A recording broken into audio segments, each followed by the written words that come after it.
Hi, welcome once again to M5's English language learning program, Let's Speak English. I'm Gav Duncan and I'm here on your TV screen to help you learn English. Now, are you sitting comfortably? Yes? Good. And are you ready for today's lesson? Yes? Good.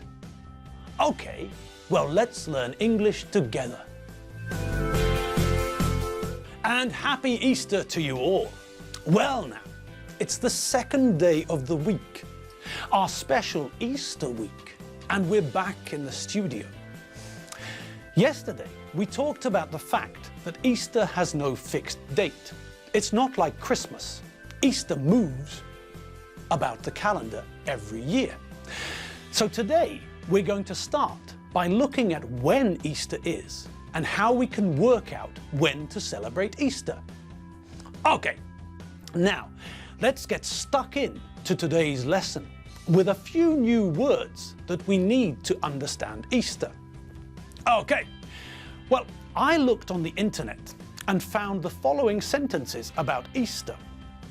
In Britain, Easter occurs at a different time each year. We celebrate Easter on the first Sunday after the first full moon following the first day of spring in the Northern Hemisphere. This means that the festival can occur on any Sunday between March the 22nd and April the 25th.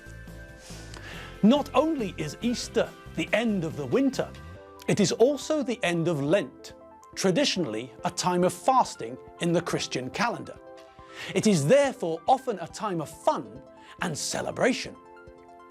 Okay, so we know that Easter occurs at a different time each year. Good, but what about that new word, occurs? Well, the verb is to occur. Now, look at the sentence about Easter and see if you can work out what the word occurs means. See if you can think of a synonym for occurs. Look at the sentence. Look at what we're talking about. We're talking about time, aren't we? Yes, that's right. We're talking about time, about dates. We're talking about when something happens. So, occur is a synonym for happen. That's all. Great, we've learned a new synonym, occur. Fantastic. Now, occur is a verb, the verb to occur. And in the sentence about Easter, what can we see about the verb? Yes, that's absolutely correct. In the sentence we looked at, occur has an S at the end, doesn't it? Good. Now, how about a simple question? Why does it have an S at the end? That's correct. It has an S at the end because it's a regular verb, and we all know how to conjugate regular verbs in the present simple, don't we? Yes, of course we do. What we have to do is add an S to the end of the verb in the third person singular. Easter is the third person singular. So when we're talking about Easter using the verb to occur, we add an S to the end and it becomes Easter occurs. Great! And now, on we go. Let's have a look at the rest of the sentence. Now, this is where things go mad. Look at that sentence. It's mad. It's insane. It's deranged. It's batty. It's away with the fairies. And it's as nutty as a fruitcake. Okay, but still, let's have another look at it. It's time to dissect the sentence. Okay, so here's the sentence again. We celebrate Easter on the first Sunday after the first full moon following the first day of spring in the Northern Hemisphere. Okay, so where shall we start? Well, where do you think? Normally, we'd start at the start, begin at the beginning. But here, well, I think we need to start at the end and work back. So, normally, it's first things first.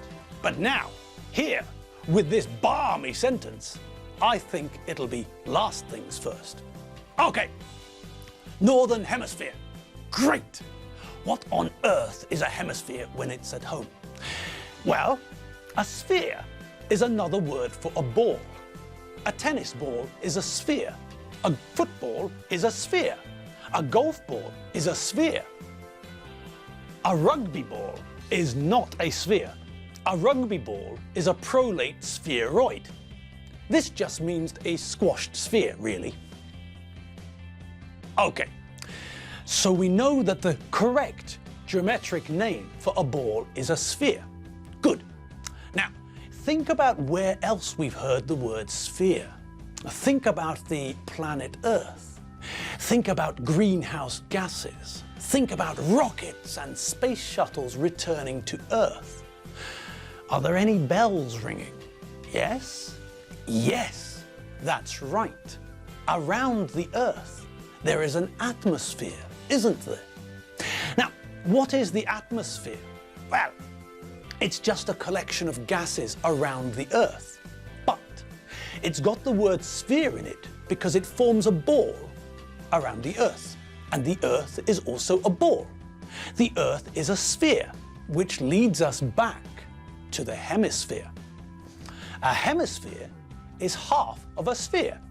That's all.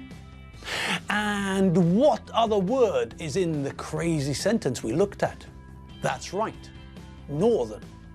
The northern hemisphere. Now, the northern hemisphere is the half of the world that is north of the equator. You all know what the equator is, don't you? Well, just to make sure, the equator is the line around the Earth which divides north and south. Do you remember the verb to divide? Yes, of course you do. We learned the verb to divide when we looked at mathematics. Divide is this symbol. Do you remember when we talked about fractions?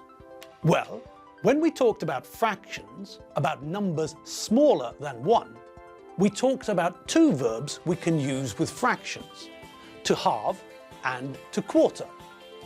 To halve means to divide something into two equal parts, and to quarter means to divide something into 4 equal parts.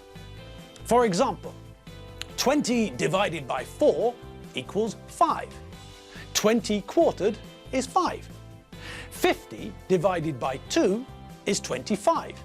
50 halved is 25. Okay, so we understand that the equator divides the Earth.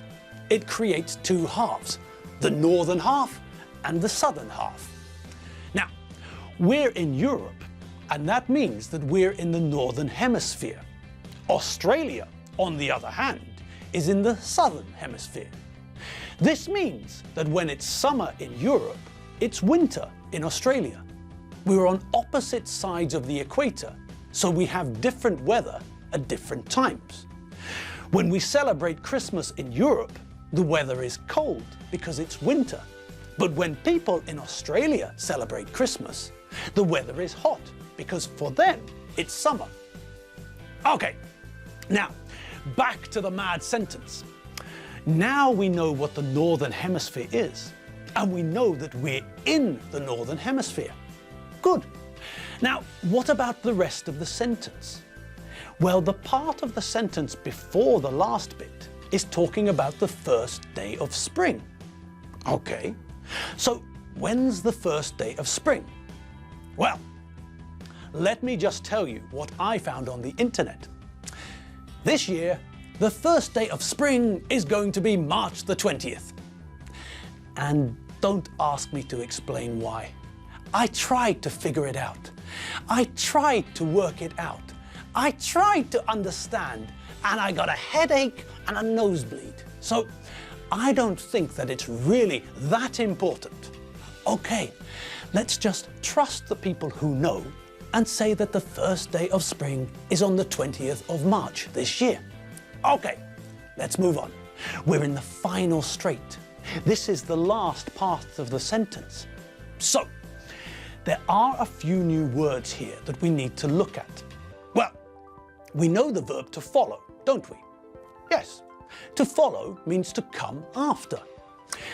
When we have a 3-course meal, we normally start with soup, then we have the main course and then dessert.